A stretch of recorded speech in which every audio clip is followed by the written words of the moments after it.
Olá, muito bom dia.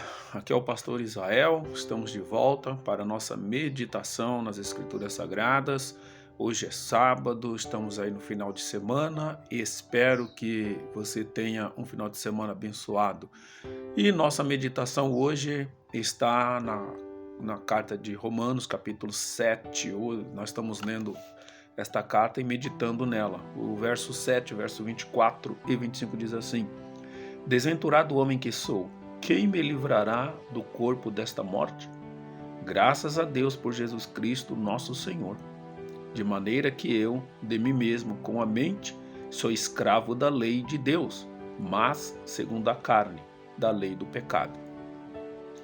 Esse capítulo 7 da carta de Paulo aos Romanos é um capítulo bastante controverso. Assim, existem algumas divergências teológicas a respeito de que se Paulo está falando aqui nesse capítulo 7, se ele está se referindo à vida dele antes de ser crente ou durante o período em que ele se tornou cristão. Tá? Vamos analisar aqui e tentar encontrar algumas respostas, pelo menos algumas lições práticas desse texto. Lembrando que você deve curtir, compartilhar, comentar esse vídeo, né, se você acha que ele tem sido significante na tua vida, para que outras pessoas possam ser abençoadas também, porque as plataformas entendem que isso é importante. Muito bem, o primeiro ponto que nós podemos observar aqui é o reconhecimento da depravação total. Né? Como eu já falei, para nós de teologia reformada e para todo cristão, depravação total é aquela condição humana que incapacita o ser humano de só fazer o bem. Né? Por mais bondade que o ser humano faça, e por mais que ele deseje fazer o bem, ele é incapaz de fazer porque a natureza dele é uma natureza de pecado, uma natureza pecaminosa, uma natureza que tende a se afastar do certo. Tá? Veja que você que é pai, que é mãe, que é professor, professora, enfim, você que tem alguma responsabilidade, é um gerente, é um pastor, a sua preocupação como liderança é sempre estar ensinando para as pessoas o que é certo. Você não precisa ensinar o que é errado. Por quê? Porque o que é errado está na natureza da pessoa. Ela vai fazer errado mesmo que você não a ensine. E essa é a sua batalha, é ensinar esta pessoa a fazer certo. E você também precisa de outras pessoas te orientando, porque você faz as coisas erradas também. Isso mostra que a depravação total é esse pecado no coração do ser humano, que todo ser humano nasce com ele, né? E só tem uma maneira dele se livrar disso. Ou seja, é reconhecer a necessidade de um Salvador. O pecado, se livrar do pecado, não é algo que eu decido, tá? Não é algo que eu determino, não vou pecar mais, eu vou só fazer boas obras para ganhar salvação, não.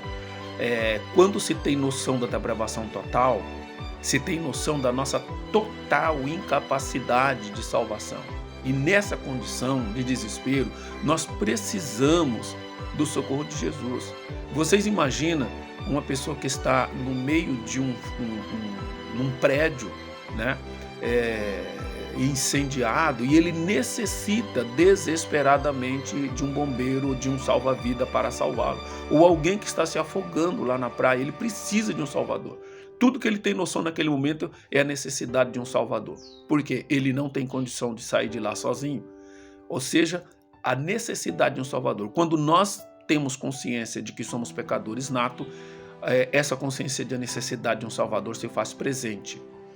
Um terceiro ponto a ser observado aqui, então, é a gratidão pela salvação em Cristo. Porque só existe um salva-vida. Só existe um bombeiro capaz de tirar a gente do fogo, ou um salva-vida capaz de tirarmos nós desse mar de pecado onde estamos afogando, ou nesse fogo, né, das emoções, das paixões mundanas no qual nós estamos presos. Só existe uma pessoa que pode nos salvar. Só existe um médico que pode nos salvar dessa doença chamada pecado e nos libertar dela. E essa pessoa é Jesus Cristo. Por isso, nós devemos gratidão. E nós sempre agradecemos aquelas pessoas que nos salvam de alguma situação difícil. E Jesus Cristo, então, é essa pessoa. Ele é o único que pode nos livrar desse pecado. E por último, nós temos então a dualidade da vida cristã. Uma vez sendo crente, e aí há duas correntes aqui nesse texto. Existe aquela corrente de teólogos que acredita que Paulo está falando da vida dele antes de ser cristão. E existe aquela corrente que acredita que Paulo está falando da vida dele como cristão. Eu acredito que Paulo está falando da vida dele já como cristão, porque como cristão nós temos consciência de que o pecado existe e temos consciência também de que a nossa carne é falha e procura pecar. E por isso nós sofremos mais. Já quem não tem consciência do pecado, ele não tem essa dubiedade, essa dúvida entre fazer o certo ou o errado. Mas o cristão, ele sofre muito quando ele é nascido de verdade, ele sofre muito com isso. E esta é a razão porque nós vivemos nessa dualidade, nessa luta constante. E por isso Paulo ele pede aqui ajuda do Espírito Santo para ajudar, e é isso que nós estamos fazendo aqui nesta manhã. Que Deus possa te abençoar, que você tenha uma vida vitoriosa, e voltamos amanhã no capítulo 8 de Romanos. Deus abençoe você.